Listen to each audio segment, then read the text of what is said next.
I know we have introduced Jeremy before, and I've been introduced before. I want to go ahead and just very quickly read through our other panelists for folks.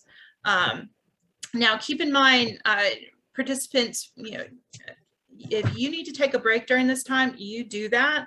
That's completely okay. And also just get some water, rest a little bit more if you need to. Try not to cry in the car, do whatever you need to do. It's totally okay. Or stick around for the panel because we would love you to be here too. So let's start with Joy. Joy is a love superhero fighting the evil forces of heartache, hatred, and human destruction. Invoking the power of the heart, mind, and pen to create verses of victory and perseverance prose.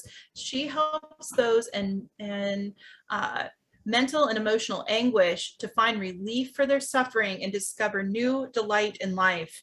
She is currently on a mission to help people and plant love and grow joy in all aspects of their lives. And you can contact Joy at getloveandjoy@gmail.com. And Joy is also one of our awesome admins, with Jeremy, is one of our awesome admins of the Self-Care for Advocates group. So thankful. Kay Brown, hey. Kay Brown is the founder and steward leader of For Consent, a nonprofit focused on ending sexual violence in nightlife, music, entertainment, and gaming. Kay has a lasting commitment to serving survivors of violence and staying current on the highest levels of professional education relating to advancing the field. Kay has been working in the advocacy for over 8 years. In 2017, Kay became nationally credentialed victim advocate and received a master's in criminology and criminal justice with a concentration in victimology. Kay is a nationally recognized advocate with specialties including sexual assault specialist, human trafficking specialist, child abuse intervention specialist, domestic violence intervention specialist, campus advocacy specialist. Oh my gosh, Kay, you're awesome. Wow. And comprehensive victim intervention specialist. Throughout their career,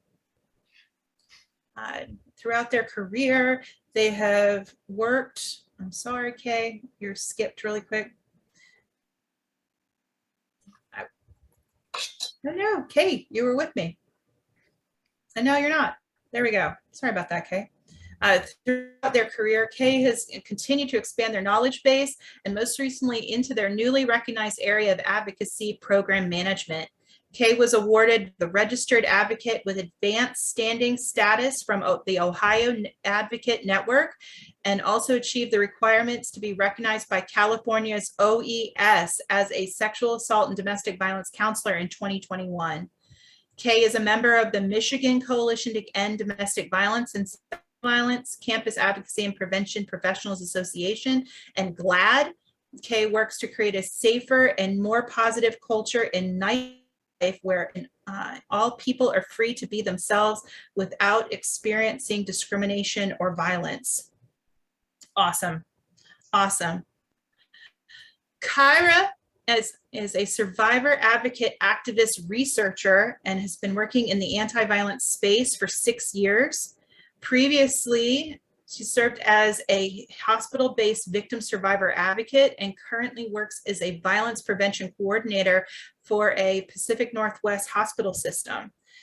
She strives to uplift and center the voices of survivors who are often excluded and are silenced in this work, and believes that anti-violence efforts must be responsive to the core systematic issues that have caused generational harm and continue to impact the marginalized and minoritized communities. My God, you guys are awesome. Awesome. Please don't read mine. Tanisha, what? Okay. Thank you. Yeah, you're welcome, but I do want to tell you that you're amazing, and I think you're amazing. Really awesome. So, okay. Angela is the Assistant Director for Victim Advocacy at the University of Delaware Student Wellness and Health Promotion. She is a certified victim advocate with over 20 years of experience in higher education doing crisis counseling and advocacy for survivors of sexual assault, intimate partner violence, sexual harassment, and stalking, and developing prevention education programs. She coordinates UD's volunteer victim advocacy organization, Sexual Offense Support, SOS, which operates through a UD helpline 24/7. Angela established the SOS training program as a national advocate credentialing program, pre-approved training in 2017. She centers her work in trauma-informed practices and the empowerment model in social justice, and she serves on the board of directors for NOVA. So thank you all so much. Good Lord, you guys are cool. God, and we get to hang out with you, and it's just the best. So I wanted to start our conversation today about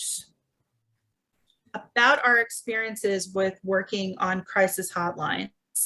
That seems to be a significant area that all of us are familiar with or have taken crisis calls, but we don't necessarily always talk about the burnout that can come specifically with answering those calls, being that person at the crisis center, taking that call in the middle of the night. So what I was hoping is that we could start by talking some about that.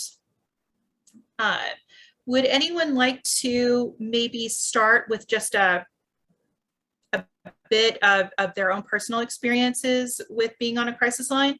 Tanisha? I'm like, oh wait, am I supposed to raise my hand? I forgot. Gosh. My environment. Yeah. So for here in Wilmington, Delaware, I am the crisis service coordinator for Contact Lifeline, and we are a 24/7 crisis hotline. However, when the pandemic started, NAMI were listed as their places to call as a warm line. And so people do call us. We're 24/7 because a lot of people didn't have the access to be able to transfer their calls, where you have crisis centers who are only open from 8 to 5, or maybe they have people just want to answer the phone at this time or not, but we are 24/7. And so, during the beginning of the pandemic, it was a lot because we are all experiencing this together. So like we're in this one group event that's happening to everyone. COVID is happening to everyone, and people are being, impacted by that. And so for us, for me as their supervisor, as I read all of the call reports and I take the calls 5 times a month, just so I can, stay connected.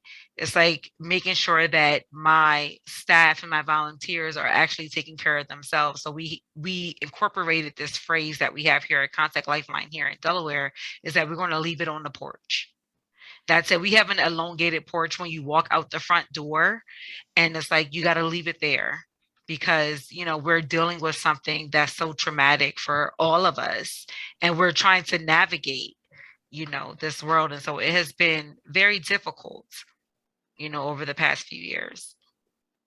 Does anyone else want to, maybe before I ask our first major question, does anybody else want to speak about that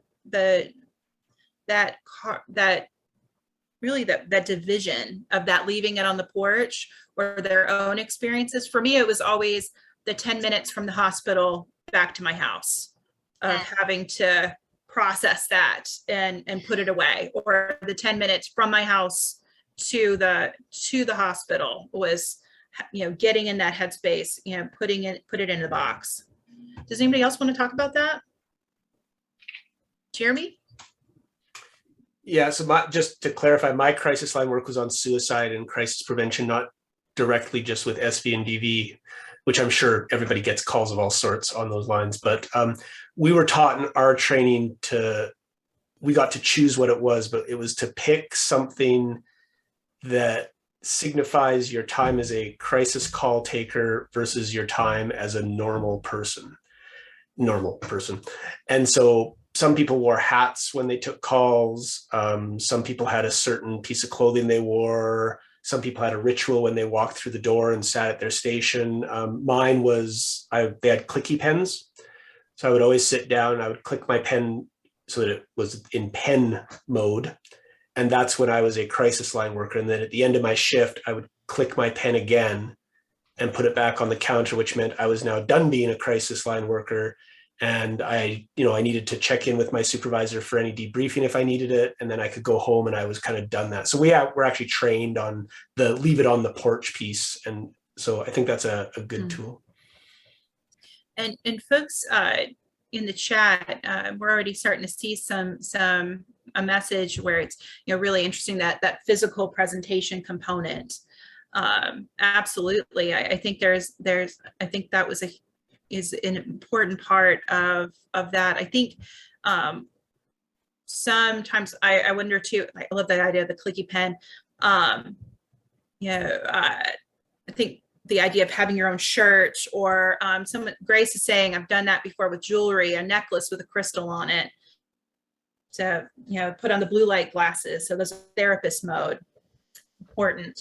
I know for me, when I was working still at Cleveland, we had group processing and supervision. And one of the things that we were taught is just about different practices for opening and closing. And so something that I've kept with me in terms of the various places I've worked, related to crisis calls, especially, is just the loving kindness, kind of like a meditation practice before, which is just starting and closing with, may I be happy, may you be heard, may I be helpful, may you feel helped, may I be at peace, and may you feel peace. And just taking a moment on the way in and on the way out to pause with that. Wow. Angela? I love that, Kay. Actually, I love everything I've heard so far. We structure our helpline so that we have a two-tiered model. So the tier 1 advocates are those who are primary on call and take the calls that come in. The tier 2 advocates are a more experienced group of advocates, and there's always one tier 2 person on as well. And that's both practical. So if 2 calls came in at the same time, there's 2 people to take them. Or if the tier 1 person sleeps through going on duty, we have backup. But it's also to process difficult calls, to give the tier 1 person someone who they can talk to about how the call went, process it, and also what they're going to do to take care of themselves next, how to transition in their mind out of the call, those kinds of things. So there's that layer of support for the primary advocates on duty. Kari, did you want to add to that? Yeah, I just wanted to add on to what folks have been sharing about that transition space. For the way our hotline was structured, and I was a per diem advocate, so that meant for myself, I was responsible for taking hotline calls during my shifts and then responding to hospital cases during my shift as well. And early on, and I will also preface this by, we really didn't get any training around the impacts of doing hotline work, especially after hours. And so I usually took the 2 p.m. to 10 p.m. shift, and then occasionally would take the 10 p.m. to 6 a.m. shifts. And all it took was one very uncomfortable phone call from a caller who shouldn't have been calling our hotline, where I'm answering the phone in my bed at 2 o'clock in the morning, and having that my space and my home become a spot of taking a call like that was just not something that we were ever really prepared for. And was a moment where, thankfully, as a per diem, we had the ability to sign up for which shifts we would take. And that was my last 10 p.m. to 6 a.m. because I was so unsettled by that kind of dynamic. And we also have that here at Contact Lifeline. We allow people to pick their shift, what they want to do, but there's a support worker. So I'm the support worker from 7 a.m. to 11 p.m. That means throughout all of the shifts throughout the day, any of my volunteers or staff can call about a difficult situation. And for us here in Delaware, for Contact Lifeline, we do SA for Kent and Sussex County, that we offer advocates and do all those different things. And it can be very difficult. I train everybody, and it's 44 hours of training. And so what I like to use is the positive, unconditional positive regard. Even if you called you did something for yourself to say that I am aware that I am not in the best space right now. And I'm going to call someone that's going to walk me through, which I like to call the Jedi mind trick. And so people already know what they want to talk about, is just walking them through it so that they can see it all the way to the end. And, you know, it's really good. And so for like my staff and my volunteers, they're able to call at any time, say, hey, I'm having a hard time with this call. Can you help me? And I can listen in and, you know, figure it out. But I think any crisis line is amazing, because now that the pandemic has happened, we're getting calls from everywhere, calls we've never gotten before. It's all changed now. The pandemic has changed everything. I think this is a perfect segue for one of the questions that and I should say many of these questions are developed from questions from other advocates out of the Self-Care for Advocates group. So the first question is, how can we change the systems of hotlines in order to make them more sustainable for employees? For example, are there practices of scheduling or compensation that best support hotline advocates? Joy, do you want to go? Sure. So one thing I think we need to sort of get away from is the whole idea of hotline volunteers constantly, because this is hard work. And as someone who has volunteered I volunteered, and this was a while ago, but initially I started my volunteer work as a volunteer on a rape crisis center hotline that was a standalone center in DeKalb County, Georgia. Later on, I volunteered on a rape crisis hotline that was part of a hospital in Atlanta, Georgia. And then later on, I worked for, like right now, I work for a dual domestic violence and sexual assault agency. We have a 24-hour hotline that handles both sexual assault and domestic violence calls. So we have volunteers that man our hotline, but also staff mans the hotline. And one of the main problems with sustainability is trying to have people who are working the hotline wear many other hats at the same time. For instance, right now, shelter staff is mainly responsible for answering the hotline. At night, overnight, that's not the biggest of problems. You know, from usually midnight to 8, most of the clients are asleep.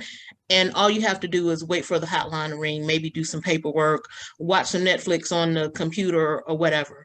But during the daytime, when you're doing intakes, when you're answering issues with clients, when you're trying to contact social services and the housing authority and the magistrate court for protective order, and you're trying to do all these other things with multiple clients, to stop and take a hotline call throws you completely off. And then a lot of times in that position, you don't even have that transitional space of leaving it on the porch, because it's in the kitchen with you and you've got a client that's in the kitchen with you, and you don't have the time to take it back out on the porch and leave it. And it's unhealthy. Yeah. Kyrie, did you have something to add to? Yeah, I would like to speak specifically to the compensation piece, just because that was probably one of the biggest challenges. And I can share some brief strategies that me and some of my coworkers took with trying to address that. So again, as I mentioned before, as a per diem advocate, we were responsible for responding to hospital calls as well as hotline calls. However, while we would sign up for anywhere from an 8-hour to a 16-hour shift, we were only paid $3 an hour to be on call, where the minimum wage here in Washington is $15 an hour. And so if we did not get a call during our entire shift, we were only walking away with $24 before tax. And I will also emphasize that I actually started my work as a per diem advocate truly at the start, and even at the same hospital where we got the first case in the US of COVID up in Everett, Washington. And so as a lot of folks, I'm sure can also relate to, we saw a decline in hotline calls. Folks weren't necessarily feeling as comfortable going to the hospital, and that's how we made our money. And so it got to the point where I was having to refer clients to the same rental assistance programs that I was applying to as myself, because I wasn't even able to make enough to pay my rent.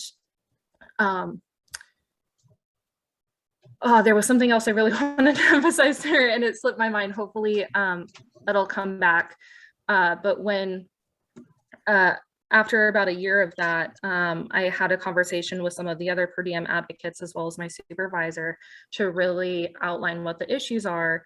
And unfortunately, it didn't go very far beyond just like maybe some recognition of, oh, this is why folks leave. But it's something that just isn't sustainable. It was the main reason why I had to transition out of that job. And I just think folks deserve so much more, both in terms of staffing as well as the victim survivors who are working with folks who are just so severely burnt out and uncompensated. I know there's so much more here, so maybe I can jump back in later on during this portion of the panel, but I will leave it there for now. Angela? Yeah, so I couldn't agree more. I just submitted a huge proposal with multiple options for paying our advocates. Our advocates on campus have been volunteer since the very beginning in the mid-1970s, and it's just not equitable. We're not able to recruit a diverse and inclusive group of advocates or retain them. And people are going to have to make decisions about where they put their time, and they're going to want to give back to the community in this way, and then get burnt out because they're not getting paid, so they're also having a job and doing their academics and all of those pieces. So I couldn't agree more, and that's something we're in process of trying to shift. And the other thing in terms of a systemic change that I'm doing is trying to assess our organization for vicarious trauma.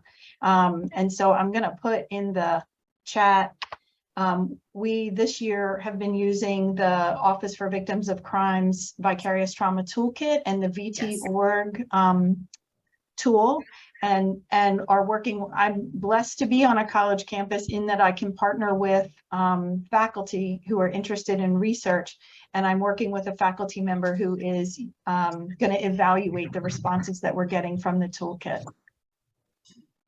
I want to say yes to the VT.org. If you haven't taken a look at it, I fully encourage you to do it. It's free. It's fantastic. It's worth your time.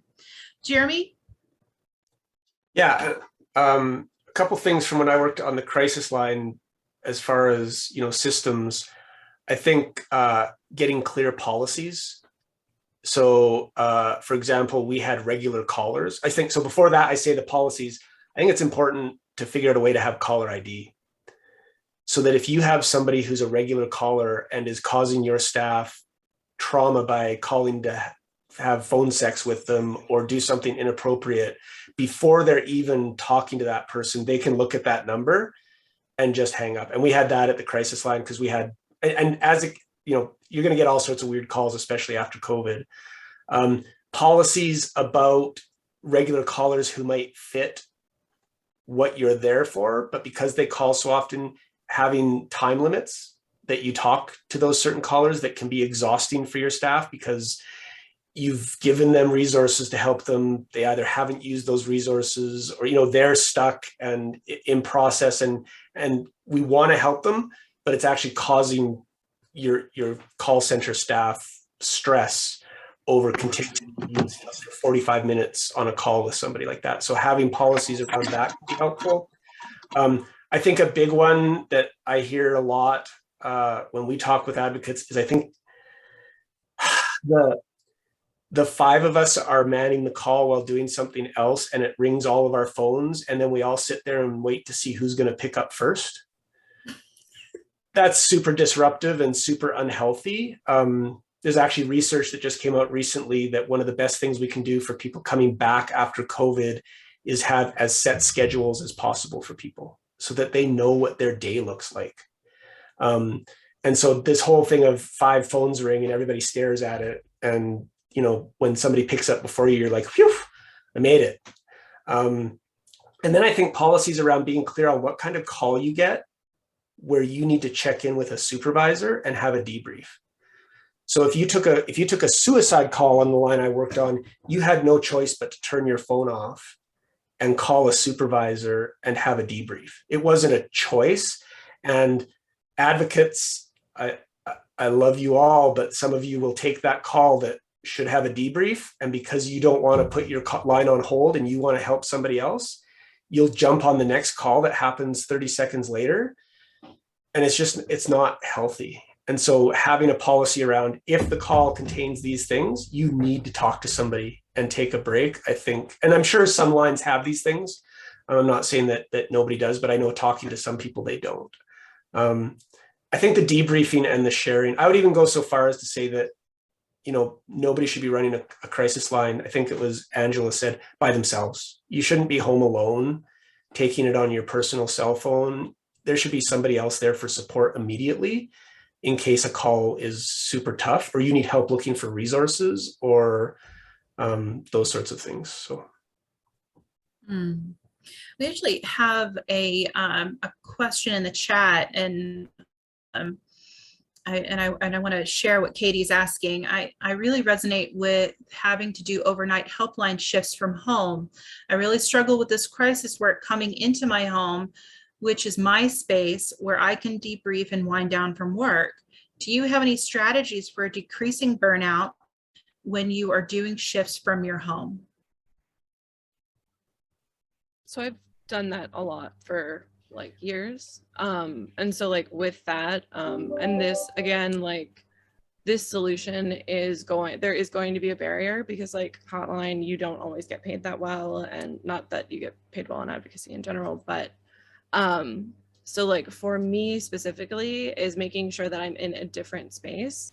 So when I was working, like I was full-time like doing Hotline and like that type of stuff, I had a separate space, like it was a separate room in the house that like if my phone rang, no matter like what type of call it was going to be, that I would have to like relocate if I was like doing something else or any of that type of stuff, just to make sure that there's like separation. I know that some advocates, and thankfully like I was warned about this like earlier, like in like working in Hotline, but some people will still like take that in like your bedroom, and that's a lot of trauma and a lot of like things to kind of like hold in that same space.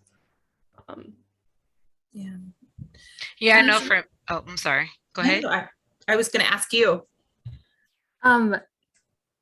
I just wanted to respond to that as someone who is living the very glorious Seattle housing market life of living in a micro studio with a really impressive 210 square feet of living space. So my room is my bedroom. And again, I think that played into my response of making that decision to not put myself in the position of answering uncomfortable late night calls. They certainly still happen during the day, but just very different space.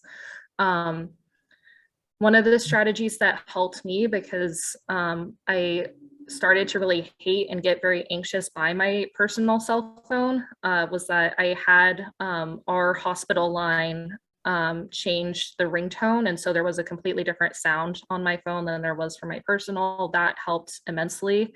So I'm sure folks know about that strategy, but if you don't, I can't recommend it enough. And then I think beyond that, if you're able to take a walk outside of your space, that's what I would do when it was nice out, or my apartment complex has a rooftop. So going up and just getting some fresh air afterwards was helpful. But it's tough. Tanisha? Well, I would say definitely it is tough as a person who is a supervisor of a crisis hotline that runs 24/7. I mean, we have 5 different shifts that work throughout the day, and there are people who do take calls at overnight from 11 p.m. to 7 a.m. And for me, I always, like you said, Kyra, I was like, build a space in between. Like you leave here at 7 o'clock, whether you need to go for a ride for an extra 20 minutes, whether you need to do something else because your family, your friends, whomever you go home to, they're going to need you too. And you need to build the space in, because we are being vicariously traumatized by people's trauma, if it's that much. And just as Jeremy said, we have frequents who call every day. So I have volunteers. I have one volunteer this year will be celebrating her 40th year of volunteering. I take care of them. I make sure that they're okay. I send them gift cards. I do all those different things. And then my other volunteers, whether it's 1 year or 10 year, that you are valued, you are loved, because this is a lot, but also understanding that you are a human being. And the people on the other end, they're human beings too, but that doesn't mean that you get to be, you know, abused and all those different things. And so I always check in, because I'm constantly checking call reports, and I'm just like, hey, you had a hard shift. How are you feeling? Do you want to debrief? No, I'm okay, I'm good. And, you know, unfortunately, recently we've had a major blow for us here at Contact Lifeline, where one of our staff, who's been with us 15 years, and not 15 years as a staff, but 15 years altogether, you know, decided to make a decision to unalive himself. You know, there was no call, there was no thing. So I tried to take care of all of my staff, all of my volunteers, everybody together, you know, and make sure that you're okay, because again, you're human beings and we're all going through a collective experience together. And it's hard. Like, I mean, prime example for here at Contact Lifeline, there's only one person in the call room at a time. There's one person. You're here for 4 hours. You're here by yourself. I don't know what happens. We leave it on the porch, but if you need to talk beyond that, let's do that. And they have the access to talk to me and to the ED at any given time. And it's really hard. And I feel right now in this time is really delicate. It's really, really delicate with people and their mental health and all the things that are going on, their mental illness, and trying to manage that while still trying to do good. It's hard. It is really hard. It's really hard. One of the questions that I'm kind of glad we brought up, and we have a few more minutes. So I was wondering, because this is another question that has come from the Self-Care for Advocates Facebook group, is sometimes we have repeat callers on the crisis line. So how do you maintain boundaries with these types of callers when they may be significantly mentally ill or calling due to public health issues that are not related to gender violence, or they are potentially acting out in a sexual way and being very inappropriate? So how do you handle that? I'm going to answer this and be done. So what we have here is I create all the profiles for our frequents. If you've called more than 10 times, you're now a frequent. And based on the conversations that I've collected in iCarol that I know that you have, we do put time limits. You can call one time per shift, and we'll say, hey, I know you're dealing with this, whatever's going on, call me after lunch. Call me after dinner, call me before you go to bed. We don't tell them what time the shift changes, but it's just like, again, we're human beings on the other end too. The same way that you called, we take that in. And so for our frequents who've been calling here 10 and 20 years, we're their friend, we're their family, and we create boundaries, you know, around them. We're saying like, no, I'm going to talk to you, but only for a few minutes. If it's not a crisis, if you're not suicidal, if I need to get you help, and if I do, let me know. Other than that, yeah, we can talk about Golden Girls. We can talk about Family Feud. We can talk about all those different things, but we have to have a limit. And what I teach everyone is like at the 5 to 7 limit, if it's a frequent, we say, hey, we've been on the phone for almost 7 minutes. We talked about blah, blah, blah, blah. I feel like you're going to really have a good day. Remember that unconditional positive regard. Call me back later on in the afternoon, maybe around about 4 or 5.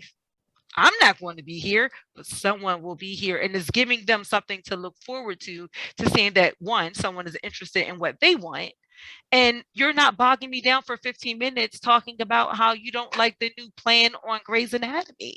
I mean, you know, that's the situation that we do.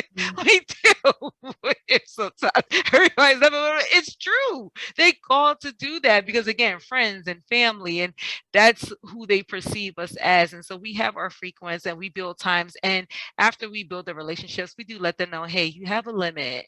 And I just want you to know, because for us, the shifts are 4 hours apiece. If you talk to each person for 15 minutes in that hour, do you know how many people you've talked to? In 4 hours, you haven't had a chance to decompress. You haven't had a chance to like really absorb. That is a lot of people. They're not texting. We're talking about actual voice hearing. Now, I will not allow it to happen. You will not bring down my staff. So that's me. Angela? So for us, we do similar things. We set time limits. We don't get a high volume of mental health calls. We have a separate helpline that we can direct them to that is for mental health. So we try to redirect them to that. We try to remind them that the purpose of this helpline is for crisis situations. So if they're just shooting the breeze about Grey's Anatomy, you know, we remind them that someone else could be trying to get through to an advocate. And it's important that we be available. But with sexual gratification callers, we do have a pretty clear outline. We come at it from the perspective, and I learned this from crisis advocates in the field who went before me, who knew this and had to deal with it way before me. But we do come at it from the philosophy that they may well be a survivor themselves and that this behavior has developed as a coping strategy. And so we try to have that unconditional positive regard, but very firm and clear boundaries. And if need be, end the call and set time limits, all of the things. If they start asking personal questions of the advocate, redirecting back to what their needs are, that kind of thing, until it's clear that that's the type of call we're having, and then, you know, quickly try to end the call. Now, we only have a few more minutes. I want to first, again, thank you all. And it looks like we have some, you know, some activity in the chat. While I take a look at that for a second, Kay, you had something you wanted to mention. I do, before I like say this next statement, just want to share that I'm not going into any details, but it's kind of like surface level, just talking about an experience that I had years ago, like working on a line. So with that, someone had called in and the assailant had become aware of them being on the call at the time, and they had assaulted them while I was on the phone, and then called back and left me a voicemail. I didn't take the voicemail or anything, just sent it to higher ups. But I think it's really important that like when we're doing grant writing and all of that type of stuff, that we start to put like paid time off, that like if in this, you know, like horrible situation, if this was ever to happen to any of our hotline advocates, this is exactly what the procedure will be, this much paid time off, this much time away, like this much space, this much support, because we don't plan for worst case scenario a lot of times. And like sometimes the people who are doing the grant writing don't have an understanding as well, like as the people who are doing the work on the hotline, of like how that can potentially impact somebody. So like not just the PTO, but also the processing and procedures. Because I know when I went through that whole process, we did have good support. I did end up, you know, after, I don't want to say causing a little bit of a fit, but like, I was like, hey, like, I'm not using my personal PTO for this. Like, that's not what we do. That's not self-determination. But, you know, like having also the space to, you know, have a professional come in for processing for every person that was involved who had to like listen to whatever it is. And not only that, but making sure that like people are aware of what the person who is coming into that meeting has heard before that, and not exposing them to the trauma like that they weren't a part of additionally, to like further kind of like make that worse. I really appreciate you sharing that, Kay. And I think one of the things we haven't touched on yet in this conversation, and I'd love to hear what other folks' thoughts are, is just the pressure of specifically crisis work, or being the ones who are responding in those moments. Because kind of, I think adjacent to that, when there are moments where you're feeling burnt out, or you've experienced violence yourself, or just anything else has happened in the world, it makes it that much harder, I think, when you're working in the crisis sphere to make the decision to step away, especially knowing that so many of the centers are understaffed and that there's most likely not going to be someone who can replace you. And there were several instances where I had actually experienced a form of violence, and I had to weigh, well, if I take my time off of shift, that means that there's not going to be someone else to actually be there for someone who's at the hospital. And having to play those dynamics isn't good for anybody.